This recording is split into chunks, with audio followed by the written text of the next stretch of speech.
Shalom, amados, graça e paz.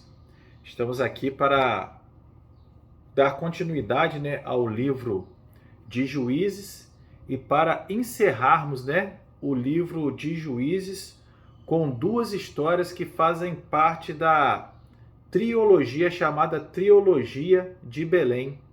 A história dos ídolos de Mica, a história de um crime que aconteceu envolvendo um levita e a história de Ruth, que foi a história de Ruth. Ela se passa no período de Juízes, mas ela foi, devido à sua importância, fizeram um livro para a história de Ruth, certo? Livro que estaremos estudando na conclusão desse estudo, desse livro de Juízes. Então nós vamos orar para encerrarmos, com essas duas histórias o nosso estudo do livro de Juízes. Amado e grandioso Deus, te peço, ó Pai, mais uma vez que o Senhor esteja abençoando esse estudo, que o Senhor esteja, ó Pai, me conduzindo, ó Pai, através desse estudo para os nossos irmãos e para todos aqueles que vão assistir. Que o Senhor possa estar derramando, ó Pai, a sua unção, a sua glória, o seu poder e a sua sabedoria, para que possamos compreender a Escritura, em nome de Jesus. Amém. Então, lá em Juízes, capítulo 17, nós vamos ver a história de Mica. E no versículo 1 vai dizer: E havia um homem da montanha de Efraim, cujo o nome era Mica. Então aqui nós vamos ver que Mica, já lá no segundo versículo e no terceiro, ele se apodera, de 1.100 moedas, silos de prata da sua própria mãe. E ele se arrepende e ele devolve essa prata para a sua mãe. Então nós vemos que ali era uma grande quantidade de valor, esses 1.100 moedas de prata. Não eram moedas cunhadas, mas eram silos, eram moedas de prata. E ele resolve devolver esse valor para a sua mãe. E a sua mãe, ela agradece ao Senhor, mas ela resolve fazer um ídolo com essa prata. Ela retira 200 silos de prata, 200 moedas, e o restante ela resolve fazer um ídolo de prata. E aí que essa história ela já começa, a mostrar tamanha era a idolatria e tamanha era a falta do Senhor nesse tempo, nesse período dos juízes, Porque vários momentos nós vemos que os homens faziam o que era mal aos olhos do Senhor, porque eles faziam aquilo que lhe davam vontade e aquilo que eles achavam que era o certo, sem consultar o Senhor, fazendo tudo de acordo com o seu coração, e o coração do homem, ele é enganoso. Então, Mica, através desses ídolos, ele resolve fazer um altar para o seu benefício próprio e da sua família, um altar particular. Então ele faz esse altar, e lá no versículo 5 do capítulo 17, e teve esse homem Mica uma casa de deuses. Então esse altar não era para o Deus de Israel, e sim uma casa de deuses, e fez um éfode e terafins, e consagrou um de seus filhos para que fosse seu sacerdote. Então ele escolhe um dos seus filhos, então ele tem ali um santuário particular. É um santuário particular, uma casa de Deus, uma casa com vários ídolos de prata, e ele faz ali o seu altar particular com seu sacerdote particular. Então, nós vemos o quanto o povo, através dessa história de Mica, estava sem liderança. Israel estava sem liderança nenhuma. Por isso, cada um fazia o que bem entendia. Mica, por exemplo, levantou um santuário pagão e ordenou seu próprio filho como sacerdote. Quando não há temor e obediência ao Senhor Deus, a desordem se instala, pois não há disciplina, ordem e zelo sem direção do Altíssimo. Quem deseja ter a vida reconstruída precisa se submeter à palavra de Deus, que aconselha, exorta e conduz a um modo de viver digno. Então nós vemos aqui que não havia liderança. Eles faziam conforme a sua própria escolha, a sua própria vontade. E aqui mostra o quê? Que eles precisavam de um rei, pois não tinham obediência ao Altíssimo, não tinham obediência ao Senhor. E esse rei, quando nós vemos essa necessidade de um rei, não é o rei como vai ter Saul, Davi, Salomão e tantos outros, que não conseguiram por um tempo, mas não conseguiram que aquela liderança espiritual plena para o povo. Por um momento eles sustentaram, mas essa necessidade desse rei em Israel já se remete a Yeshua HaMashiach, já se remete a Jesus Cristo. Ele era o verdadeiro rei.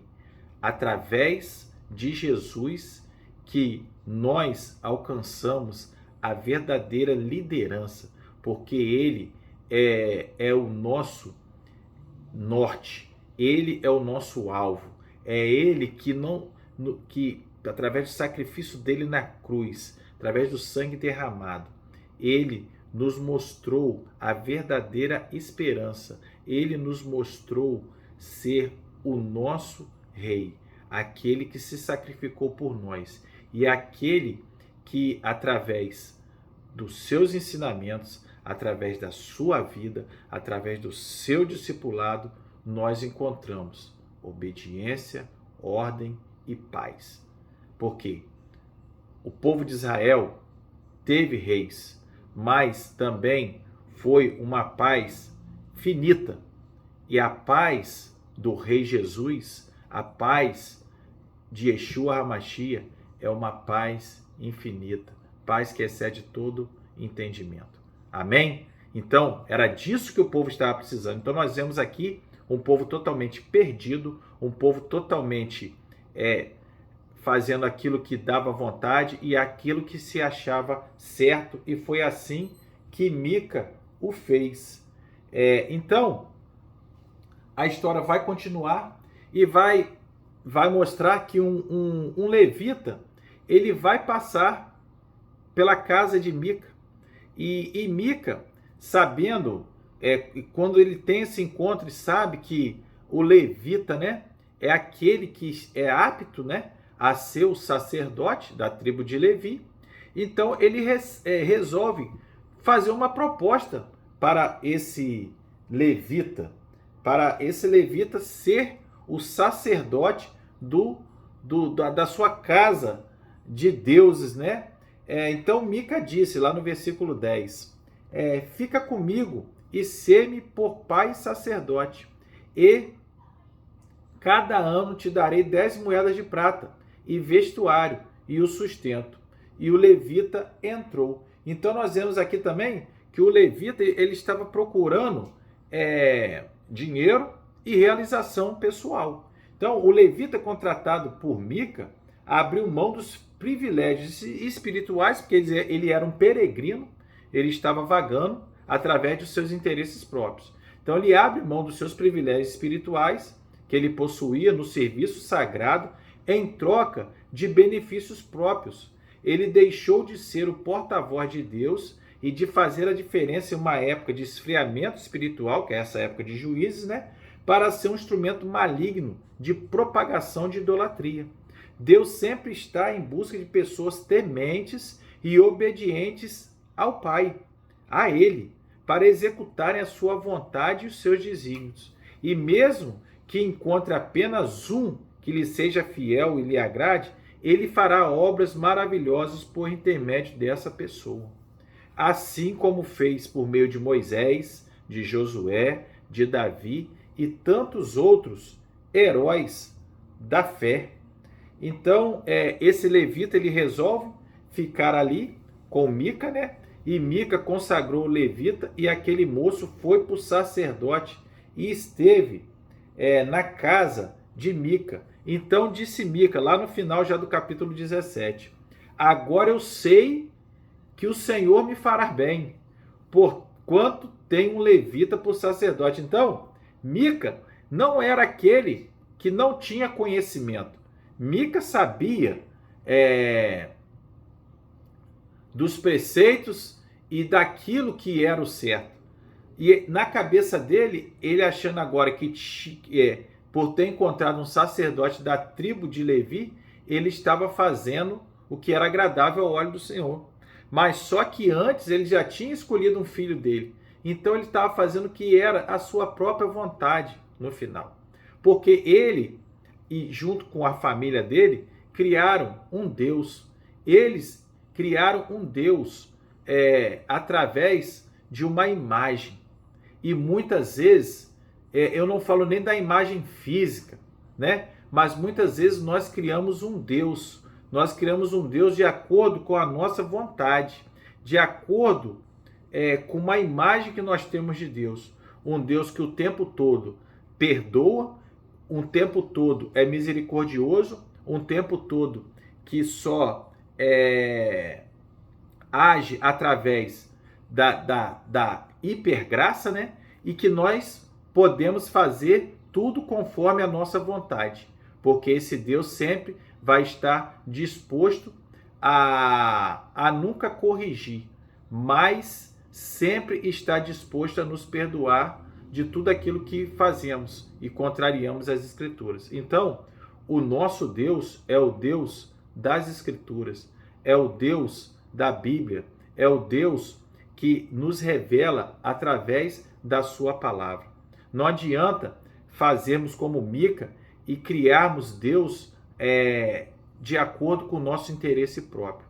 O Deus que buscamos é o nosso Abba Pai, aquele que nos dá o perdão, aquele que entregou seu Filho único e unigênito para que nós pudéssemos ser salvos, mas é aquele Deus também que repreende, é aquele Deus que exorta, é aquele Deus que nos quer filhos obedientes. Amém? Então, o Senhor me fará bem. Foi isso que Mica disse aqui na história, né?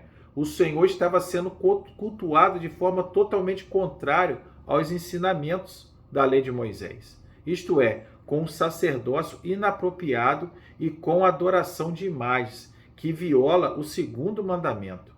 Mas Mica ignora essa realidade, pois se julgava próximo a Deus e beneficiado por ele.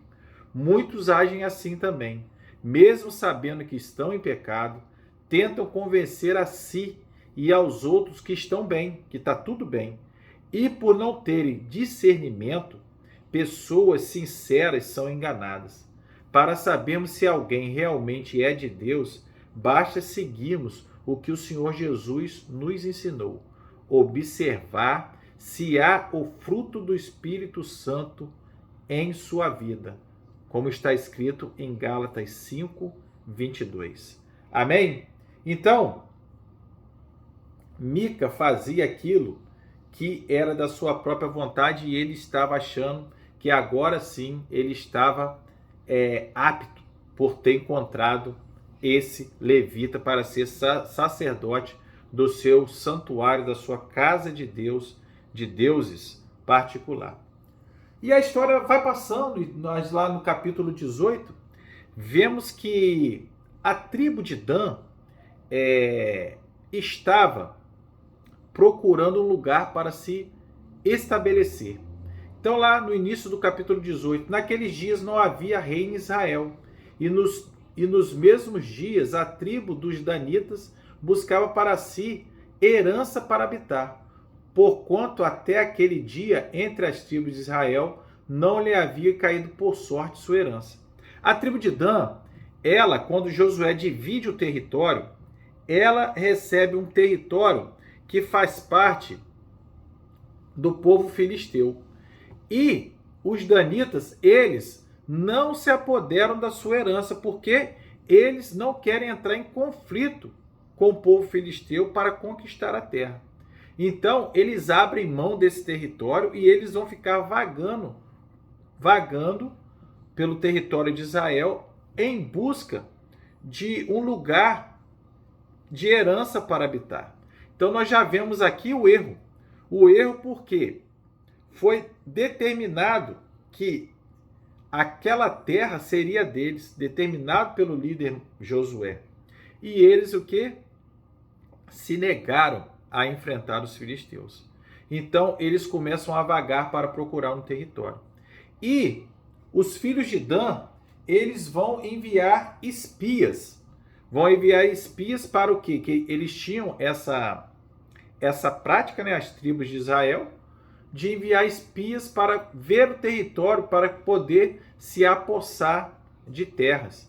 Então, enviaram os filhos de Dan de sua tribo 5 homens, 5 espias, dentre eles homens valorosos, de Zorá e de Estaol, a espiar e reconhecer a terra. E lhes disseram: ide reconhecer a terra. E chegaram à montanha de Efraim até a casa de Mica. E ali eles passaram a noite. Então, era prática comum eles serem recebidos em casas, né? E muitas vezes eram sempre bem recebidos. Então ali eles estavam na casa de Mica e eles conheceram esse moço, né? Reconheceram o levita. Então no versículo 3 vai dizer: e quando eles estavam junto à casa de Mica, reconheceram a voz do moço, do levita, e dirigindo-se para lá lhe disseram: quem te trouxe aqui? Que fazes aqui? E o que é que tens aqui? Então esse levita ele já era um sacerdote conhecido, porque ele era peregrino e provavelmente ele já tinha passado algum momento com esses danitas. E ele lhes disse: assim e assim me tem feito Mica, pois tem me contratado e eu lhe servido de sacerdote. Então nós vemos aqui que ele é claro que Mica o contratou, que ele estava ali por dinheiro. Então, esses espias de Dan vão falar com esse levita: consulta a Deus, para que possamos saber se prosperará o caminho que seguimos. E disse-lhes o sacerdote: ide em paz, o caminho que seguis está perante o Senhor. Mas só que em nenhum momento, na Bíblia, nessa história, vai dizer que o levita realmente consultou a Deus. Mas ele prontamente já fala: pode seguir que o Senhor está com vocês. Então, foram os homens, né?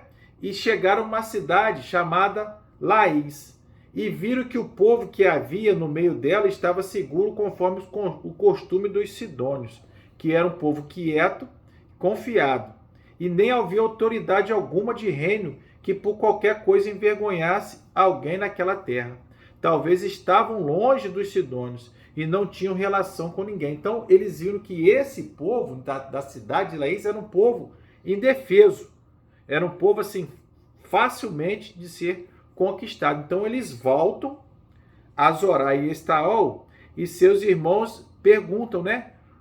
Que dizeis dessa investigação, dessa espionagem, né? Que vocês fizeram. E eles disseram: levantai-vos e subamos contra eles, porque examinamos a terra, e eis que é muitíssimo boa. E vós estarei aqui tranquilos, não sejais preguiçosos, ides para entrar e possuir. Então eles viram que a possibilidade de possuir a terra era fácil, e que a terra era boa, para eles se apossarem dessa cidade chamada Laís. E quando lá chegardes, vereis um povo confiado, e a terra é larga de extensão, porque Deus vô-lo entregou nas mãos, lugar em que não há falta de alguma coisa, alguma que há na terra. Então partiram dali a tribo, né, toda a tribo dos danitas, de Zorá e de Esteol, 600 homens munidos de armas de guerra. E resolveram o quê? Passar na montanha de Efraim novamente, e passaram novamente na casa de Mica. E lá eles vão fazer uma proposta para o levita. Eles vão convidar o levita para ser o sacerdote da tribo deles. Então, eles chegam lá e conversam, né, com o sacerdote de Mica e tentam seduzi-lo a largar esse santuário de Mica, porque a proposta deles é: você aqui é um sacerdote apenas de um homem, de uma família. Lá você vai ser o sacerdote de uma tribo inteira. Inteira. Então, o que é melhor para você? Aqui no versículo 19. E lhes disseram, o que é melhor para você, né? Mas Mica, aqui no versículo 19 está aqui. Isso eles já fizeram a proposta.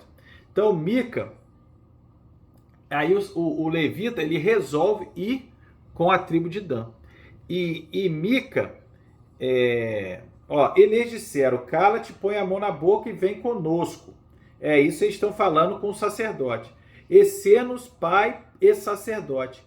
É melhor ser sacerdote na casa de um homem do que ser sacerdote de uma tribo e de uma família em Israel.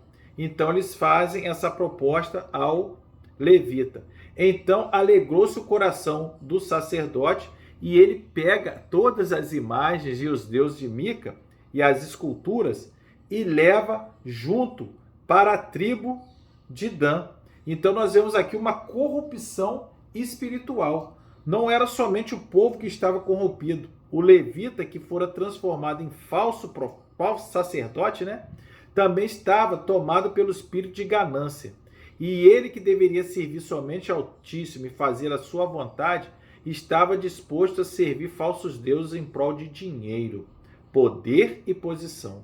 Diferentemente dele, o verdadeiro servo de Deus pratica no que diz a sua palavra, tem íntima comunhão com o Senhor e conhece as reais necessidades do povo. Para entender as dores dos aflitos, doa sua vida por inteiro para erguê-los e salvá-los do sofrimento desse mundo e do porvir.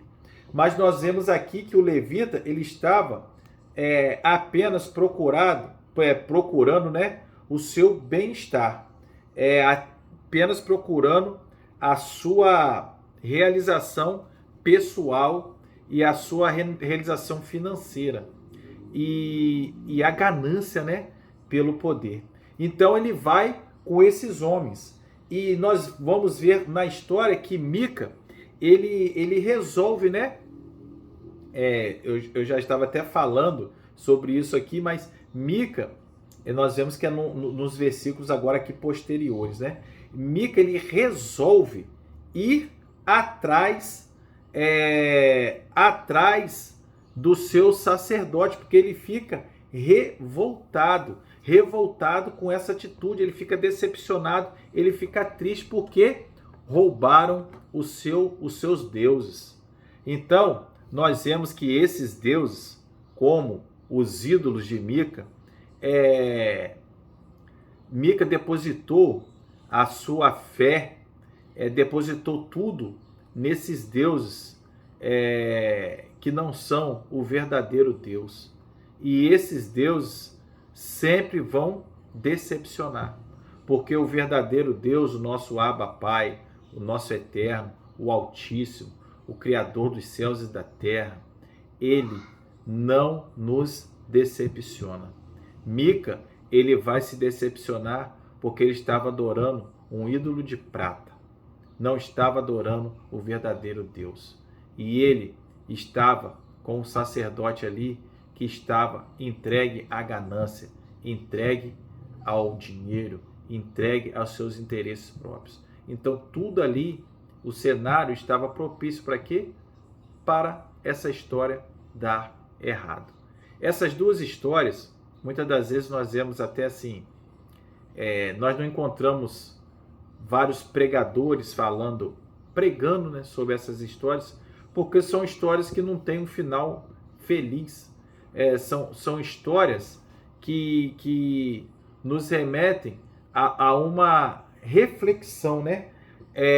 Uma reflexão daquilo que as consequências que são geradas quando nós queremos viver a nossa própria vontade e não entregamos a nossa vontade nas mãos de Deus. Então, Mica ali estava decepcionado e ele vai atrás do seu levita, do seu sacerdote e atrás dos seus deuses. Porém, quando ele chega, os filhos de Dan eles vão dizer para Mica: não faça ouvir a tua voz, para que porventura homens de ânimo mau não se lance sobre vós, e tu percas a tua vida e a vida dos da tua casa.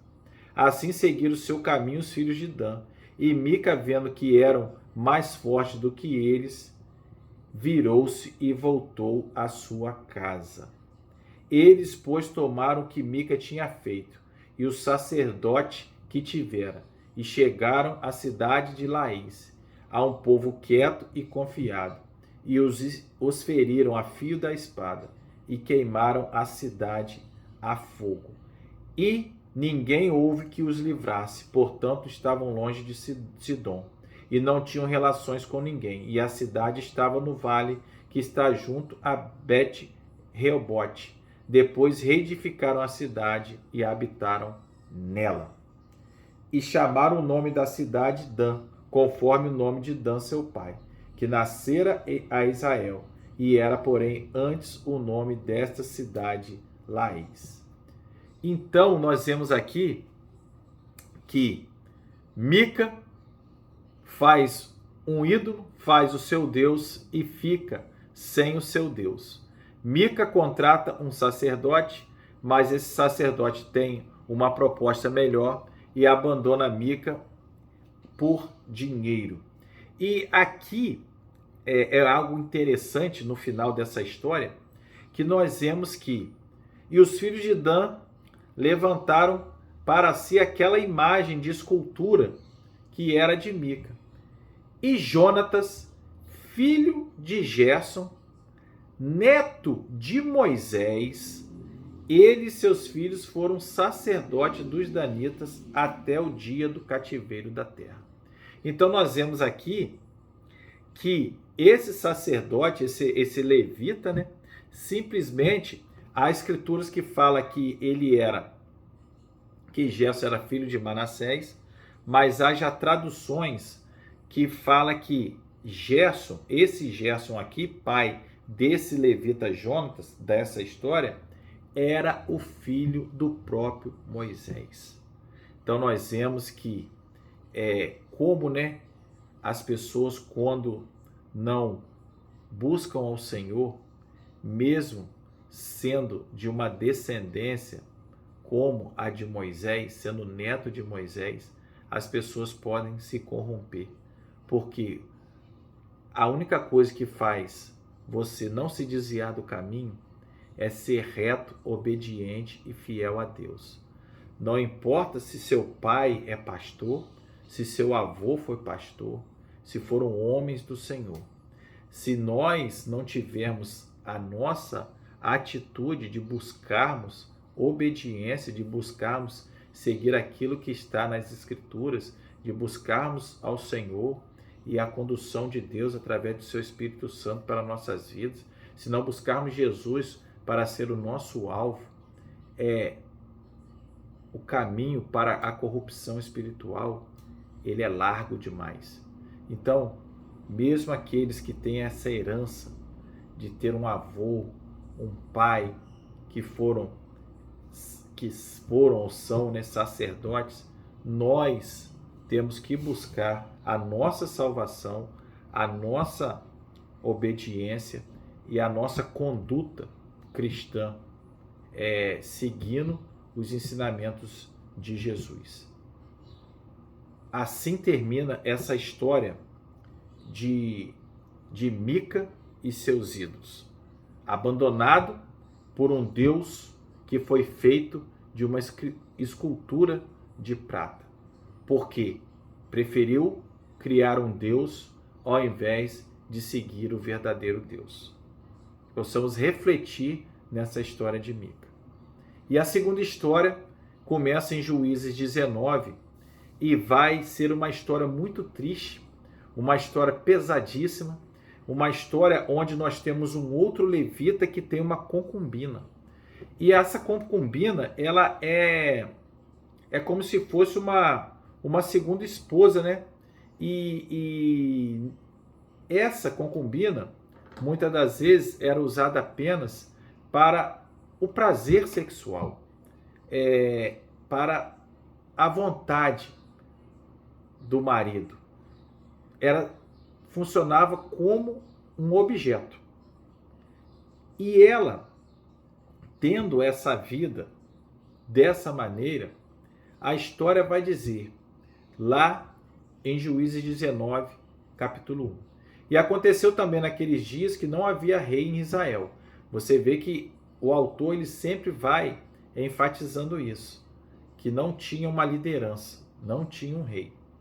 Que houve um homem levita que, peregrinando aos lados da montanha de Efraim, tomou para si uma concubina de Belém de Judá. Porém, a sua concubina o deixou e foi para a casa de seu pai, em Belém de Judá. E esteve ali alguns dias, a saber, 4 meses. E seu marido, então, depois de 4 meses que ele vai dar falta dela, vai sentir falta e vai atrás. Então nós já vemos aqui que ele não tinha tanto interesse nessa concubina dele, mas ele achava que essa concubina era como se fosse a sua propriedade, então ele resolve ir à casa do pai buscá-la de volta à casa dele. E levantou-se o marido, depois de 4 meses, né, e foi atrás dela para lhe falar e para tornar a trazê-la. E o seu moço e um par de jumentos iam com ele. E ela o levou à casa do seu pai. E vendo a moça, alegrou-se ao encontrar-se com ele. E vendo o pai da moça, né, o pai se alegrou e foi encontrar-se com ele. Então, nós vemos aqui que o pai também, porque assim era motivo de vergonha quando tinha uma separação ou quando a filha voltava para o pai. A cultura ali, né, era uma vergonha para o pai. Então, quando o pai vê que o marido está voltando para buscar a sua filha, mesmo ela sendo uma concubina, ele se alegrou e ele prontamente entregou novamente a filha para o levita. Então, eles ficaram ali por um tempo, né? O sogro, o pai da moça, ficaram ali por 3 dias, comeram e beberam, e depois ele resolve voltar, né? Voltar com ela. Então, sucedeu que no 4º dia pela manhã de madrugada, ele se levantou para partir, e o pai da moça disse ao genro: fortalece teu coração e come um bocado de pão, e depois partireis. E assentaram, comeram, beberam, e disse o pai da moça: peço que ainda essa noite queiras passar aqui, e alegre seu coração. Porém o homem levantou-se para partir. Mas o sogro constrangeu a tomar e passar a noite ali. E madrugando pelo 5º dia da manhã, para partir, disse o pai da moça: conforta o teu coração. E detiveram a já declinaram dias e andam juntos comeram. Então, o pai ali, ele estava ali protelando, né, para eles ficarem mais tempo e tal, mas a gente via aqui no decorrer da história que eles queriam ir embora para o lugar da onde esse levita morava. Então, porém, o homem não quis mais passar a noite ali com o sogro, levantou-se e partiu. Então ele foi embora, se despediu do sogro, passou alguns dias ali e partiu. E chegando de frente à cidade, né, a cidade de Jebus, que futuramente seria Jerusalém, e com ele o par de jumentos e também a sua concubina.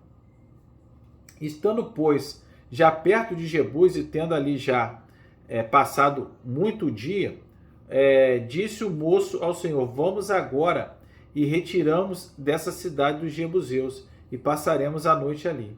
Porém, disse o seu senhor: não nos retiraremos de nenhuma cidade estranha, que não seja dos filhos de Israel. Porque Jerusalém nessa época era Jebus e estava sob o domínio dos jebuseus. Então ele não quis ficar nessa cidade, porque ainda não era uma cidade da tribo de Israel, né? Então ele vai ter a ideia de ir para Gebeá. Então eles vão passando ali, caminhando, e o sol lhe pôs junto a Gebeá, que é uma cidade da tribo de Benjamim. Preste atenção que essa cidade é da tribo de Benjamim. Então, quando eles chegam ali, eis que um velho homem vinha à tarde do seu trabalho do campo, e este homem da montanha de Efraim, mas peregrinava ali pela cidade, né, dos filhos de Benjamim. E levantando os olhos, viu que era viajante da praça da cidade, e disse: porque da onde vais? Da onde vens? E ele disse, né, viajamos de Belém de Judá até os lados da montanha de Efraim, de onde sou. Portanto, fui a Judá, porém agora vou à casa do Senhor, e ninguém há que me recolha em casa. Todavia temos palha e pasto pelo nosso jumento, e também pão e vinho há para mim, e para a tua serva, para o moço que vem com os teus servos, de coisa alguma nada fará. Então, esse ancião, esse homem, convida para eles passarem a noite ali, para eles terminarem a viagem, né?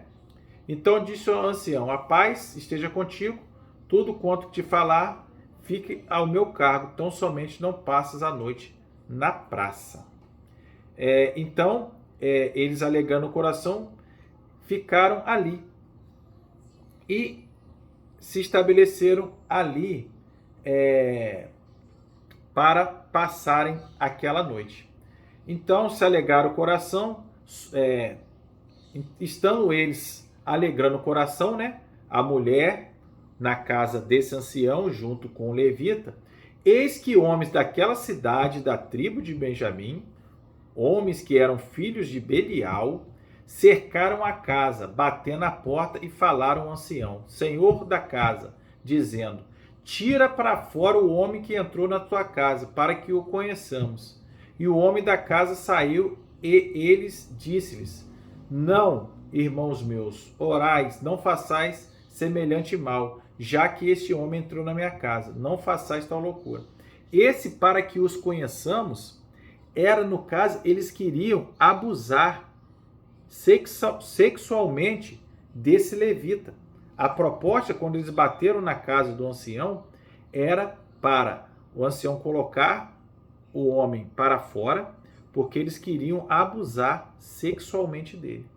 A perversão sexual dos filhos de Belial se assemelhou a uma história conhecida lá em Gênesis 19:5, que é a história de Sodoma no tempo de Ló.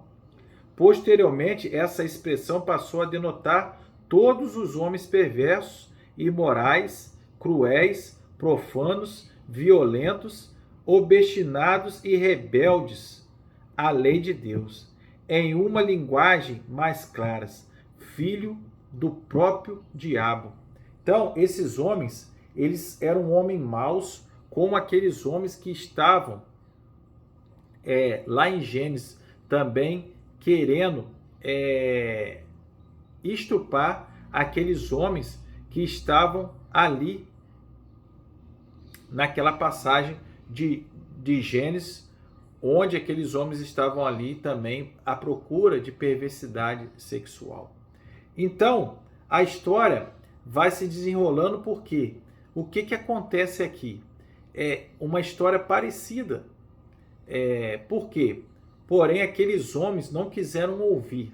Então o homem pegou a concubina e lhe tirou para fora. Então nós vemos aqui, ao invés também deles enfrentarem aqueles homens, o que eles fizeram? Pegaram a concubina e colocaram para fora. E ao invés de ele colocar o levita para fora, colocaram a concubina. E assim, o levita, ele não faz nada. Simplesmente ele não faz nada. E ali nós vemos que há uma relação ali coletiva, né? É uma relação sexual ali, onde eles abusam da mulher o tempo todo, até pela manhã. E na palavra diz: e eles conheceram e abusaram dela toda a noite até pela manhã, e subindo a alva a deixaram. E ao romper da manhã veio a mulher, caiu à porta da casa daquele homem, onde estava o seu senhor, e ficou ali até que se fez claro. E levantando o seu senhor pela manhã, abrindo as portas da casa e saindo a seguir o seu caminho, eis que a mulher, sua concubina, jazia à porta, com as mãos sobre a limiar. E ele lhe disse: levanta-te e vamos. Porém ela não respondeu. Então, levantando-se o homem, pôs sob o juramento e foi para o seu lugar. Chegando, pois, à sua casa, então ele viu ali que ela estava morta. Mas não vemos aqui, no desenrolar dessa história na Bíblia, que ele teve uma reação assim, de tristeza, né? O seu coração se entristeceu, nada parecido. Simplesmente ele pega o corpo, ele leva para a sua casa e ali ele vai mutilar esse corpo em várias partes e vai mandar partes desse corpo, dessa concubina, para as outras tribos de Israel. E chegando, pois, à sua casa, tomou um cutelo, que é tipo um instrumento de cortar a carne, né? Pegou a sua concubina e a despedaçou com os seus ossos em 12 partes e a enviou para todas as tribos, né, de Israel. E sucedeu que cada um que viu aquilo dizia: nunca tal se fez, nem se viu desde o dia em que os filhos de Israel subiram à terra do Egito até o dia de hoje. Ponderai isso, considerai e falai. Então ali ele já colocou ali a tribo, né, todas as pessoas que receberam aquilo ali ficaram assim, revoltadas com aquilo que aconteceu, e isso acabou culminando, né, praticamente em todas as tribos se levantaram contra a tribo de Benjamim. E a tribo de Benjamim, praticamente, ela foi quase totalmente, né, exterminada por causa do que aconteceu com a concubina desse levita. Então nós vemos aqui como, às vezes, uma falta de atitude, como o descaso, né? Nós vemos um feminicídio que aconteceu nesse triste episódio. E ali, o homem, ele é o protetor da sua esposa. A concubina, ela poderia até morrer, mas o homem ali, ele deveria, o marido, proteger até mesmo com a sua vida a sua esposa. Porque nós somos o líder de uma família, de uma casa. E a mulher, a esposa, ela sempre, né, vai ter a segurança no seu marido, na atitude do seu marido. Então cabe nós, como esposos, como maridos, defender a nossa casa, defender a nossa esposa, defender os nossos filhos. Eles contam com a nossa liderança e eles contam com a nossa atitude. Então, homens, reflitam nessa história para que você seja também o líder da sua casa, que o Senhor te dê sabedoria para você proteger a sua esposa e a sua família, qualquer que seja a situação que venha a acontecer. Porque feliz é a esposa que pode confiar e contar com o seu marido. E feliz é o marido que pode confiar e contar com a sua esposa. Então, nós vemos nessa triste história que a tribo de Benjamim, ela é atacada. E lá no versículo 17, e contaram-se dos homens de Israel, aforos de Benjamim, 400.000 homens, que tiraram da espada, e todos eles homens de guerra. E levantaram-se os filhos de Israel, subiram a Betel. Então eles vão, né, e atacam. E está lá no versículo 20, os homens de Israel saíram a peleja contra a tribo de Benjamim, irmão lutando contra irmãos. O povo de Israel lutando contra o povo de Israel. E os homens de Israel saíram à peleja contra Benjamim. E os homens de Israel ordenaram a batalha contra eles, ao pé de Gibeá. Então os filhos de Benjamim saíram de Gibeá, derrubaram por terra, naquele dia, 22.000 homens de Israel. Porém, enforçou-se o povo, isto é, os homens de Israel, e tornaram a ordenar e pelejar no lugar onde o primeiro tinha ordenado. Então nós vemos ali uma sangrenta, batalha contra Benjamim. E Benjamim, no começo da batalha, eles até resistem, mas no final, lá no final do versículo, vai dizer: e caíram de Benjamim de 18.000 homens, todos esses sendo homens valentes. Então viraram as costas e fugiram para o deserto. Colheram ainda pelo caminho 5.000 homens, e de perto até seguirem a Gidom, e feriram deles 2.000 homens. E todos caíram de Benjamim naquele dia. Foram 25.000 homens que tiraram a espada, todos eles valentes.